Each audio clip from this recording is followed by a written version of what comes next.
Lo que estamos intentando recoger es que a través de la experiencia de ustedes, ¿cuál es la propuesta concreta que pueda servir más respecto a las labores de cuidado y también empleabilidad, principalmente femenina, pero hablamos de corresponsabilidad en términos generales? Y por eso quería hacer esa precisión. No sé si Claudia, usted le han dado una vuelta a eso, o las compañeras de Antramef que también señalarlo, o también en Sindicato Junji, estoy hablando de quienes pusieron de teletrabajo, porque ustedes pueden meterse a la página de Subtrap y si miran sesiones que hubo teletrabajo, van a diferenciar muy bien esas posturas. Entonces se los pregunto para ver si me pueden precisar en sus espacios laborales con sus compañeros y compañeras si estos debates se dieron o no.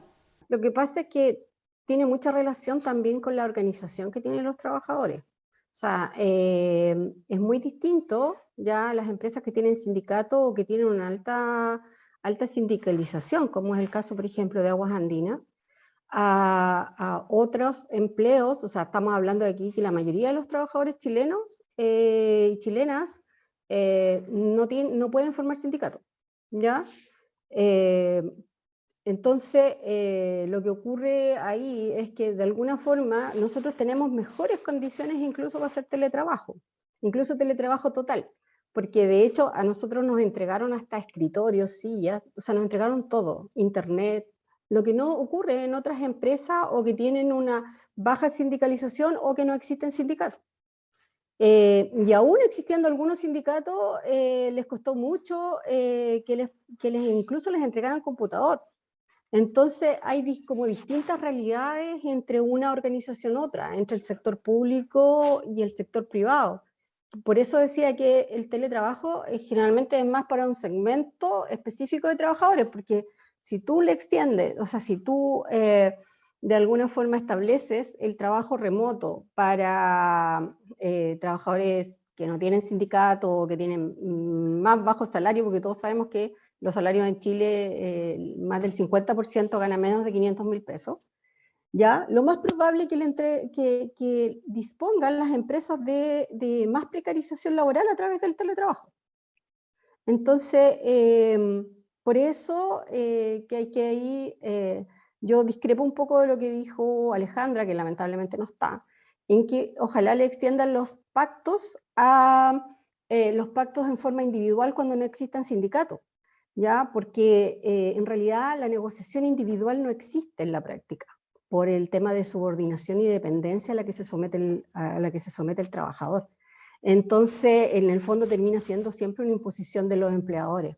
Entonces, nosotros tenemos mucha debilidad en realidad en el mundo del trabajo, y lo que debemos avanzar es lo que no nos está entregando la actual legislación laboral y la actual forma de relacionarnos laboralmente. O sea, nosotros tenemos unas relaciones laborales muy debilitadas, o sea, un poder sindical muy debilitado.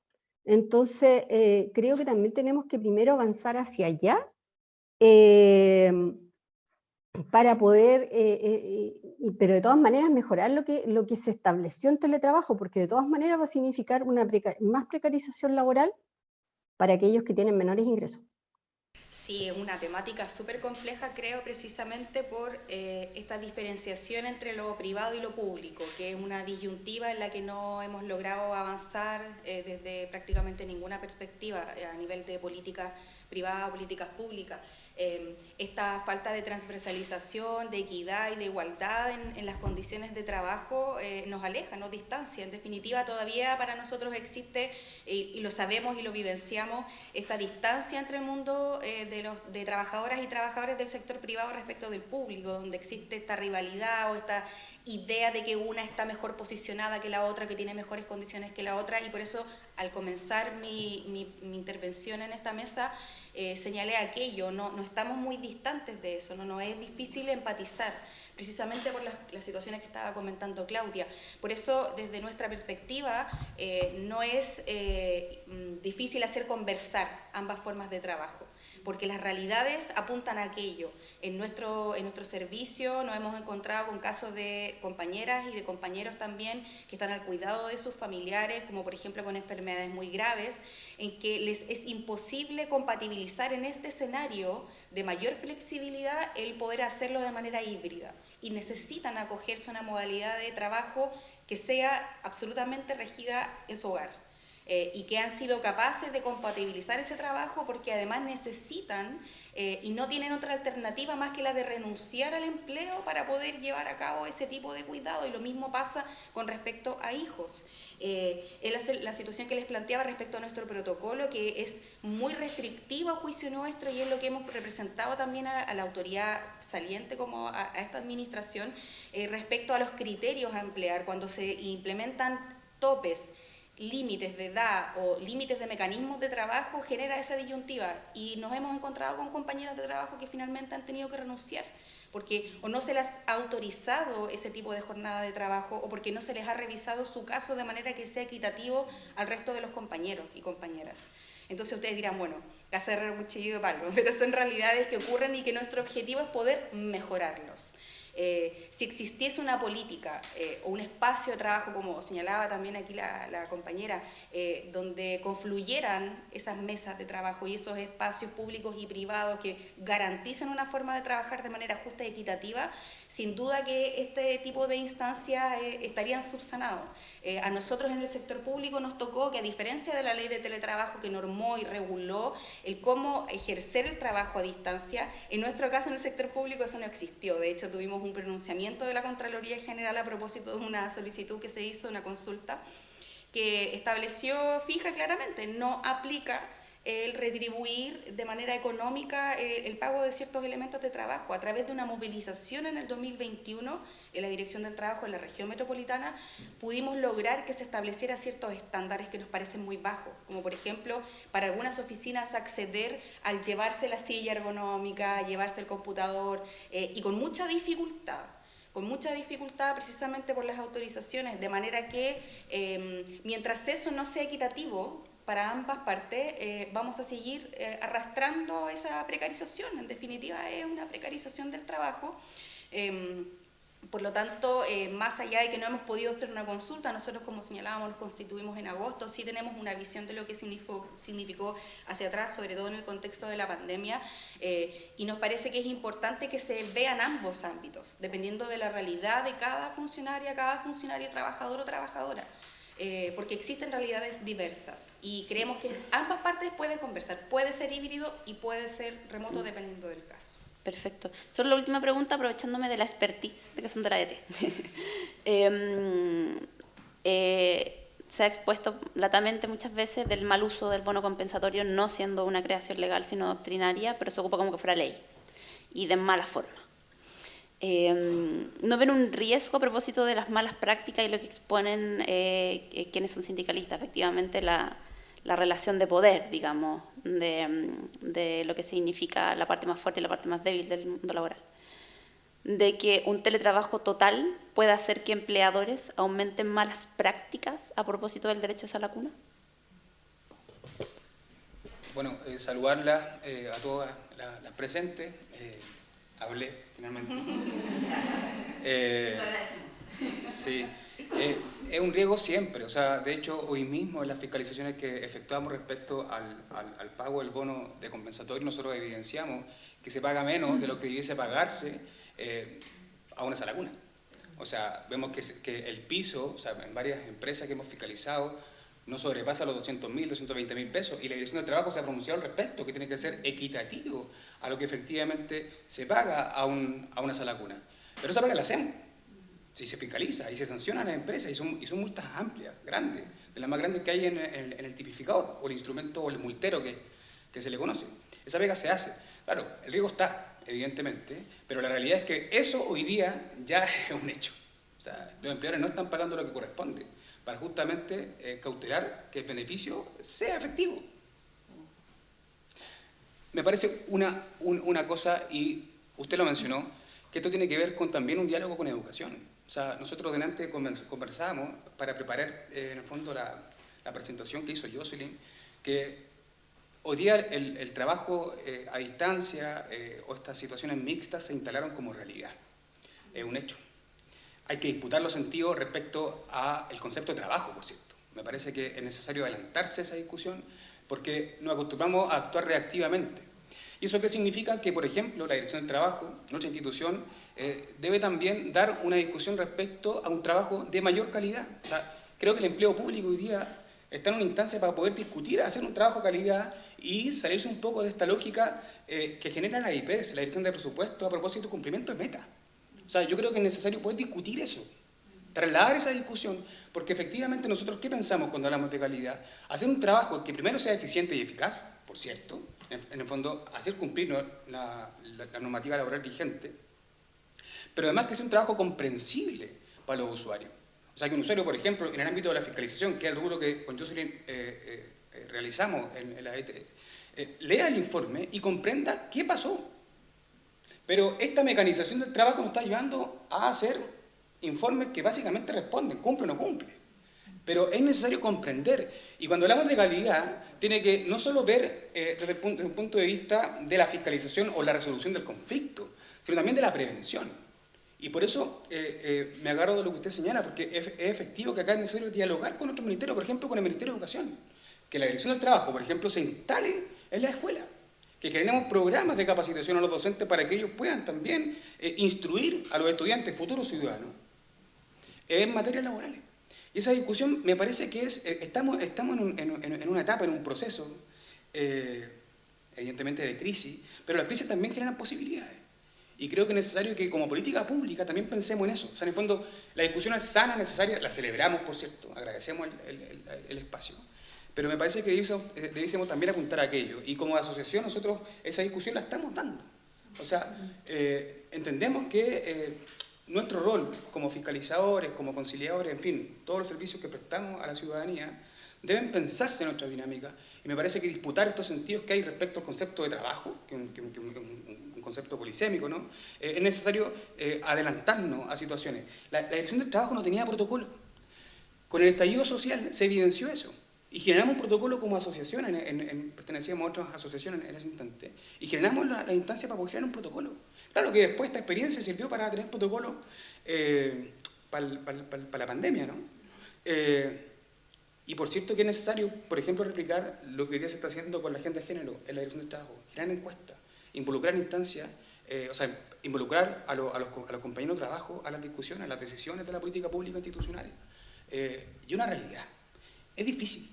Es complejo generar, y sobre todo en instituciones que tienen una lógica vertical de funcionamiento, nosotros entendemos eso. Pero hacer partícipe de estas discusiones a los trabajadores, a los empleados públicos, es un paso elemental para poder legitimarnos, no solamente entre nosotros, sino para la ciudadanía. Y me parece que esta discusión respecto a la calidad es un paso. Eso, perdón. Muchas gracias. Yo solo quisiera agregar algo respecto a que no es un mito que grandes empresas u otras medianas empresas tienen ítems para pagar las multas. Entonces, eso no puede ser. O sea, no puede ser que el sector privado, que el mundo del trabajo se haya transformado en eso, en ítems de las empresas para pagar multas y mantienen la práctica, sostienen la práctica. Esa es una brecha que es muy palpable, es muy detectable y que se puede erradicar de manera que no sea una afectación para las trabajadoras en este sentido y las empresas prefieran incumplir y pagar a través de plata esa sanción y no mejorarla y no erradicarla. Eso. Súper, te lo agradezco. No sé si para cerrar como este tema de la exposición de teletrabajo, AFAEP quiere agregar algo. Sí, yo lo que iba a decir, que yo creo que lo que tú señalabas en un principio es una tensión de estas posturas, digamos, por ejemplo, la masculinización de la toma de decisiones. Si vemos que el teletrabajo sea solo una alternativa para cuidadores y cuidadoras, y la mayoría son cuidadoras, va a pasar eso. Entonces, creo que sí hay que tener cuidado y hay que mirarlo. O sea, ¿el teletrabajo va a ser una propuesta de conciliación en general o va a ser una salida para el tema de cuidados, para que las personas puedan estar en sus casas y cuidar? Es imposible.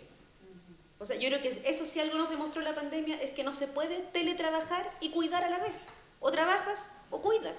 Es incompatible. Por lo tanto, también nosotros, por ejemplo, ahora tuvimos también problemas porque no estaba no había claridad hasta que sacaron un dictamen y tuvieron que interpretarlo porque todo era sometido a mucha duda, digamos, a mucha revisión, que fuera compatible que la persona recibiera apoyo para el cuidado y trabajar, y teletrabajar, y tener autorización para trabajar remoto. ¿Por qué no? Pues, si tiene resuelto el cuidado, que venga presencial. ¿Y por qué no puede decir? En el fondo, igual es mejor que pueda trabajar desde su casa, que alguien cuide a su hijo o hija, pero esta no se tiene que trasladar y por lo tanto el tema es mucho más fácil la conciliación. Entonces, yo creo que como digo, el teletrabajo no es la solución para el cuidado. Es una modalidad que puede o no permitir la conciliación. Y depende también de las situaciones, porque también tiene que ver con las situaciones socioeconómicas, los recursos que tienen también las personas para poder hacerse cargo. No es lo mismo.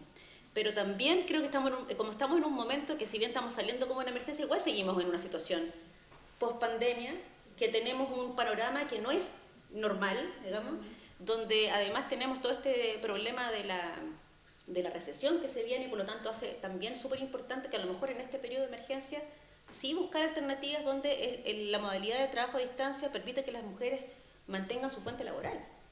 Porque creo que tampoco puede ser que opten por, bueno, o van a tener que cuidar, o van a tener que trabajar y van a tener que dejar el trabajo. Entonces, claro, estamos como entre la espada y la pared, siento que creo que el tema del teletrabajo no debería ser mirado como para quienes cuidan, porque además va a seguir reproduciendo las dinámicas que tenemos, digamos, y la carga que tienen las mujeres. Pero por otro lado tenemos una situación de realidad que hace que un poco se empuja hacia allá. Entonces, creo que sí, que efectivamente hay que tener como ojo y cuidado porque esa tensión no es solamente de posturas de unos y otros, sino que está ahí en la realidad. Sí, te lo agradezco mucho. Bueno, son preguntas que tenemos que hacer nosotras para ir puliendo los debates que se van dando. A propósito de... Es que sí, cortito, que necesitamos avanzar a lo que puso también Integra y para cerrar el trabajo. Bueno, coincido plenamente con la compañera que recién estaba comentando el tema de cuidado versus teletrabajo, pero quería agregar, y por eso que nosotros lo presentamos así, que el teletrabajo no quede al arbitrio de las empresas, que sea un derecho de las y los trabajadores que lo soliciten, ¿ya? Porque si bien coincido que no se puede cuidar a la vez y trabajar, pero sin embargo tenemos a muchas personas que dejan solo a sus hijos media jornada cuando van al colegio. Entonces, también esto le puede servir, o sea, puede servir para eso, o tienen una persona que en algún momento los cuida, ¿ya? Pero por los tiempos de traslado llegan muy tarde a sus casas. Entonces, por eso hay distintas situaciones y por eso que nosotros lo planteamos que el teletrabajo se plantea desde la óptica que es un derecho y se aprovechara este tema de la ley de retorno gradual, ya que se aplicara para que los trabajadores lo soliciten, ya que es como está de alguna forma planteado en esa ley. Entonces, y además hay que considerar que no hay trabajos que son 100% administrativos y que incluso funcionan mejor en las casas. Por eso que sea la opción del trabajador o de la trabajadora. Siendo educadoras, ¿consideran que existan requisitos básicos que deben cumplir, por ejemplo, esas guarderías para asegurar como seguridad de los niños, tranquilidad de las madres, como eso? Lo pregunto aprovechando esa exposición. Ya. Aquí voy a hablar también porque soy integrante de una comisión de maternidades. Yo también soy madre soltera y fui usuaria de Integra, que me permitió trabajar y tener a mi hijo cerca, porque no tenía redes de apoyo. Es como complejo aquí decir que primero, el huevo o la gallina. Porque cuando hacemos este pilotaje a propósito de que somos un equipo, y estoy hablando desde mi experiencia como directora de un jardín infantil en una zona de Temuco que se le llama el Patio Trasero, es una zona altamente compleja en términos delictuales, de alcoholismo, drogadicción, etc. Y porque la gran mayoría del equipo eran madres y no contaban con redes, y además lo visualizábamos en nuestras apoderadas.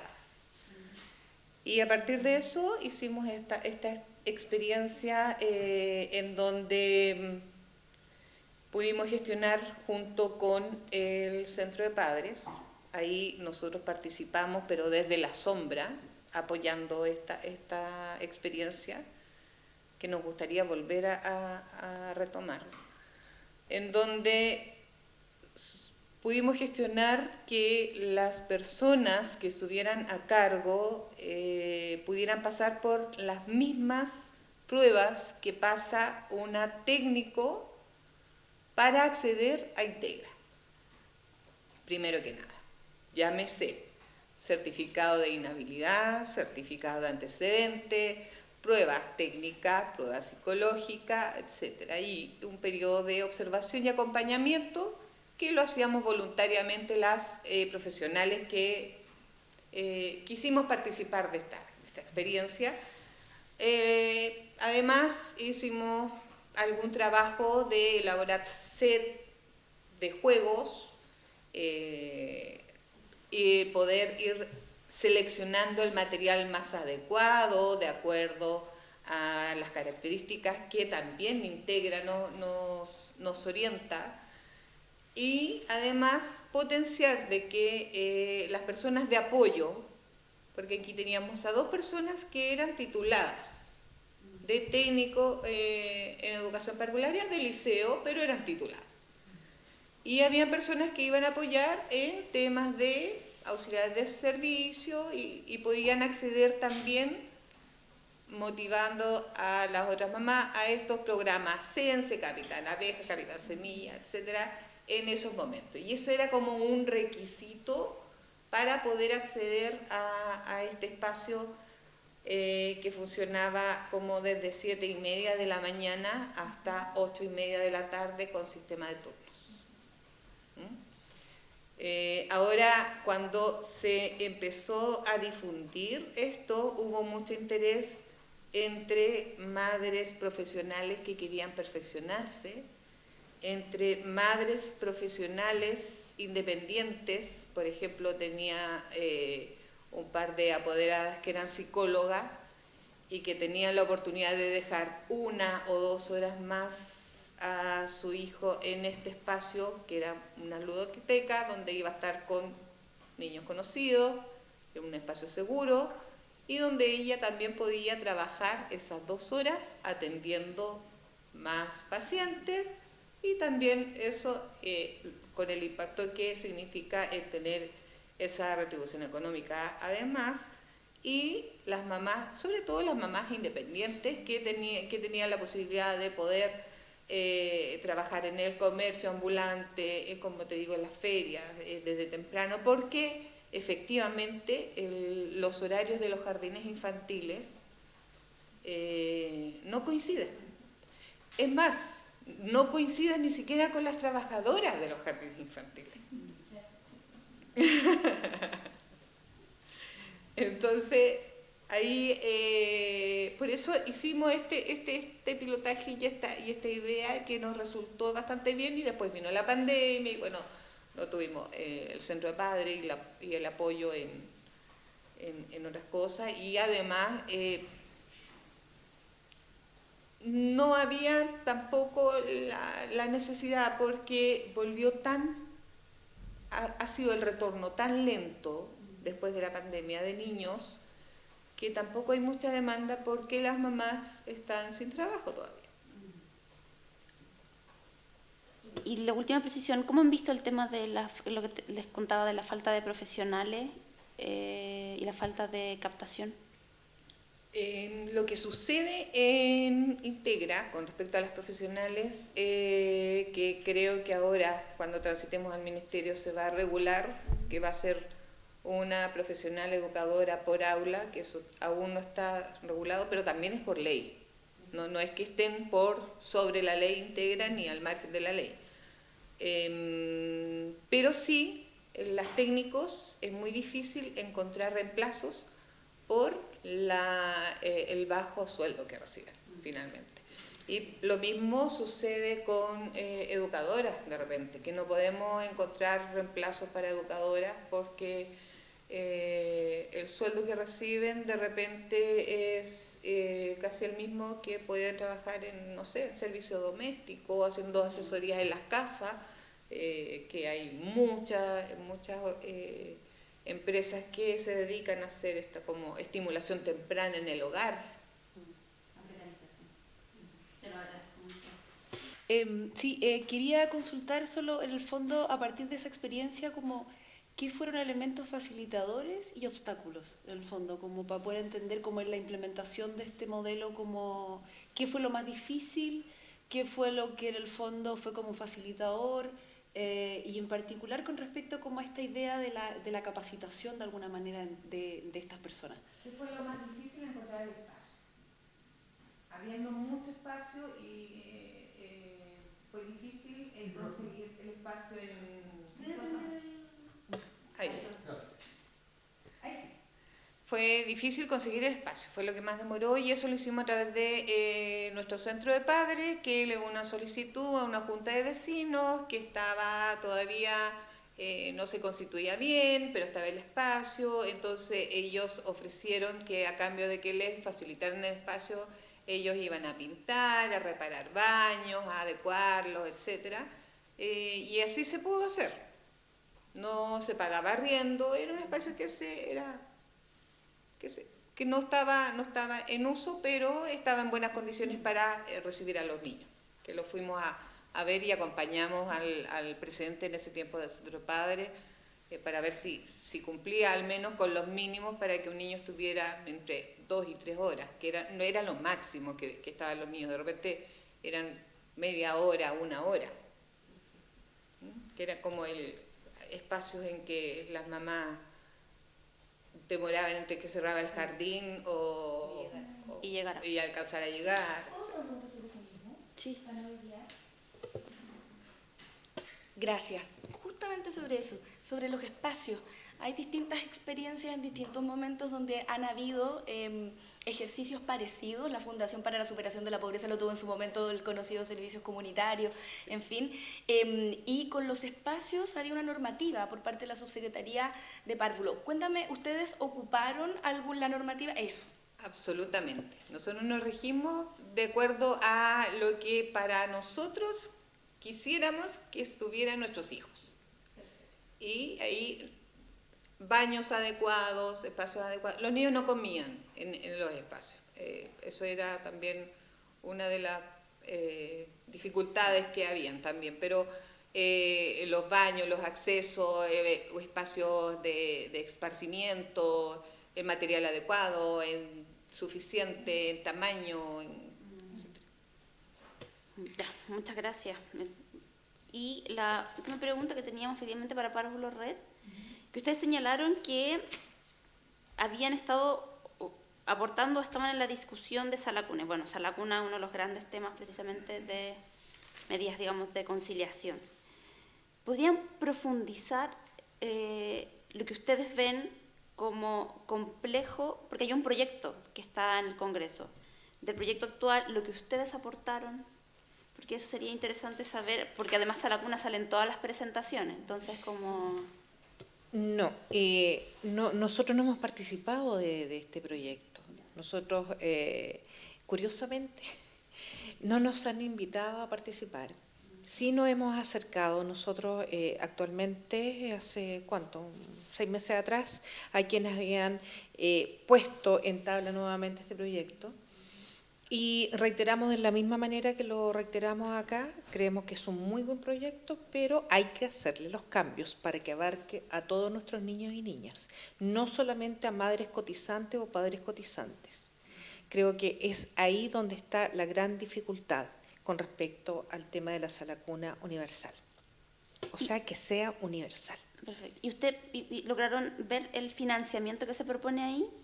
Sí, nuestras salas cunas en general tienen diferentes, tienen diferentes montos, pero todo depende el lugar, todo depende en qué zona está ubicada, y esto no tiene cofinanciamiento, por lo tanto también es un punto que hay que verlo, pero el grueso de la materia es un proyecto que es factible si hay, como te decía, si ven el trasfondo de lo que va a colaborarle a esas mamás que llegan, te consultan, porque son empresas que no tienen, recuerda que el 74,2% de las empresas no tienen 20 mujeres trabajando, por lo tanto es mucho el universo de mamás que quedan fuera del tema de que la empresa le tiene que pagar la sala cuna.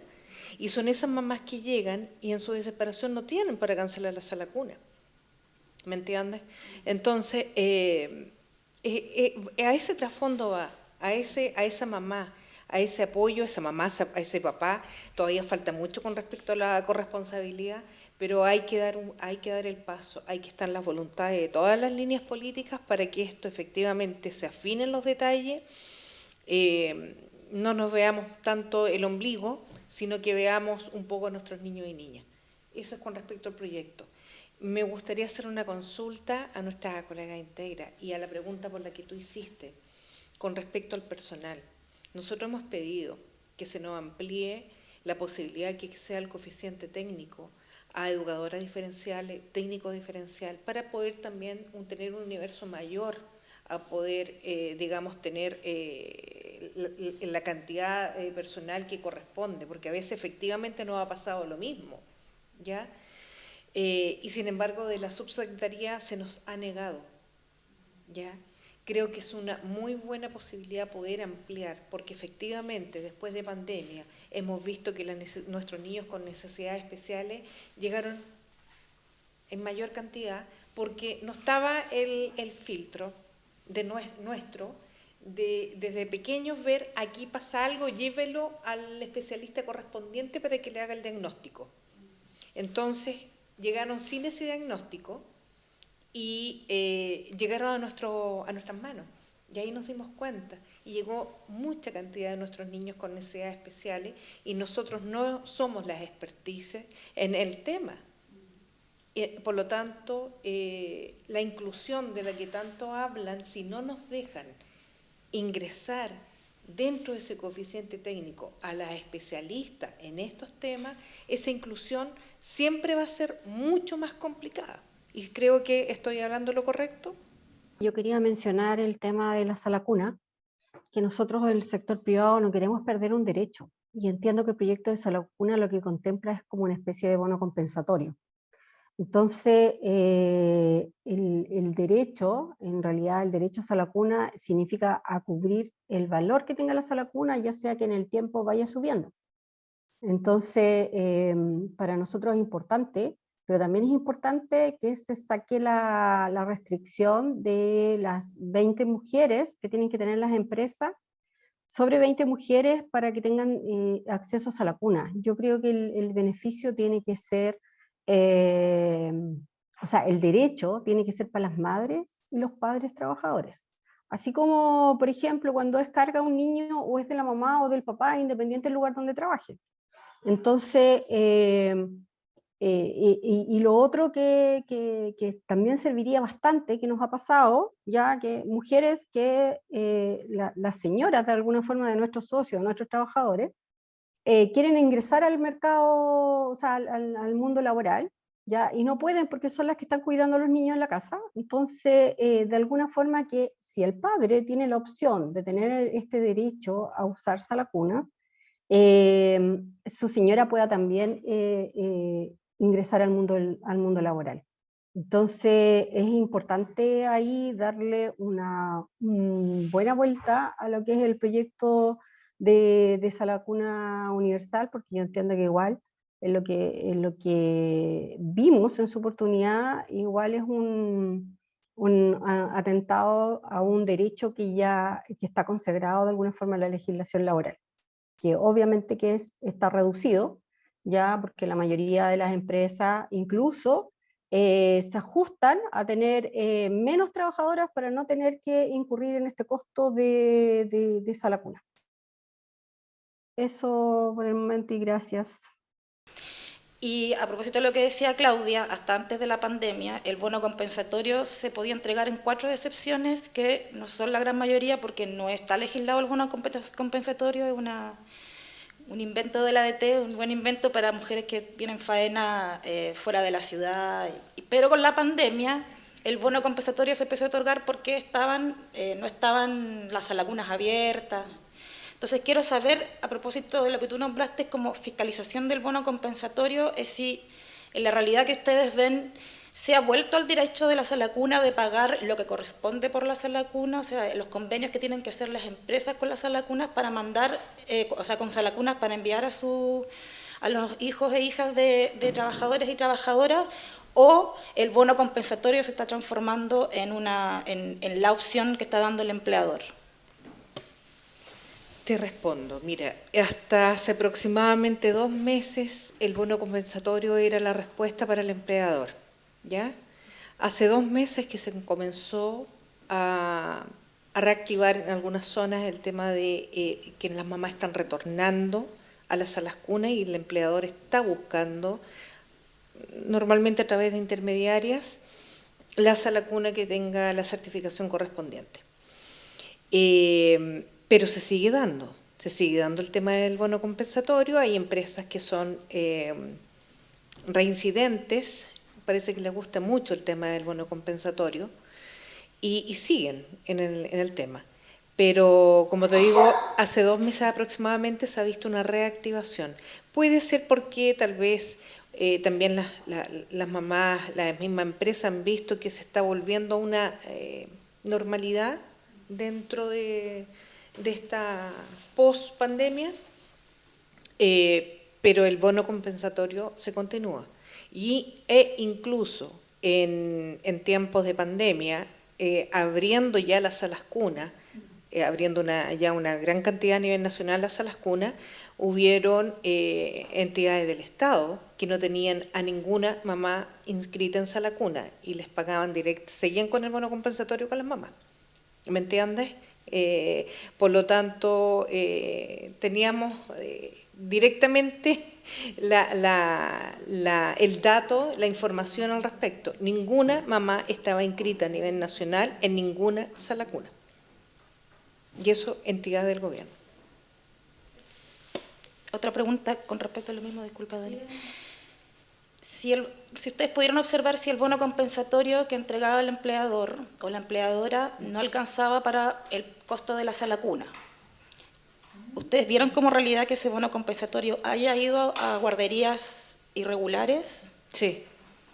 Es más, te puedo dar el testimonio de sostenedoras que tenían técnicos contratados y los técnicos prefirieron seguir cuidando a los niños en sus departamentos que volver al trabajo.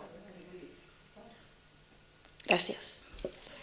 Bueno, con eso cerramos la sesión número 7 de la mesa de conciliación. Les quiero agradecer también por todo el tiempo, porque es una mesa larga, pero es porque la temática es muy importante. Sí, pero tenemos que ir cerrando ya. Solamente a propósito de lo que en un momento dijo Claudia, yo tampoco, no solamente en términos personales, creo que es muy riesgoso lo que planteó Comunidad Mujer respecto de eso de negociar individualmente. Creo que no es casi también incentivar una práctica antisindical. Me parece que no debería ir como en el espíritu de, entre tanta emergencia, terminemos precarizando más las relaciones laborales. Además, la posibilidad de negociar y de tener distintos tratos según la trabajadora que sea, me parece también que es un riesgo muy grande dentro de una misma empresa. Así que también quería plantearlo porque me pareció como que pasó ahí y me parece que es muy, muy delicado poder avanzar en esa línea.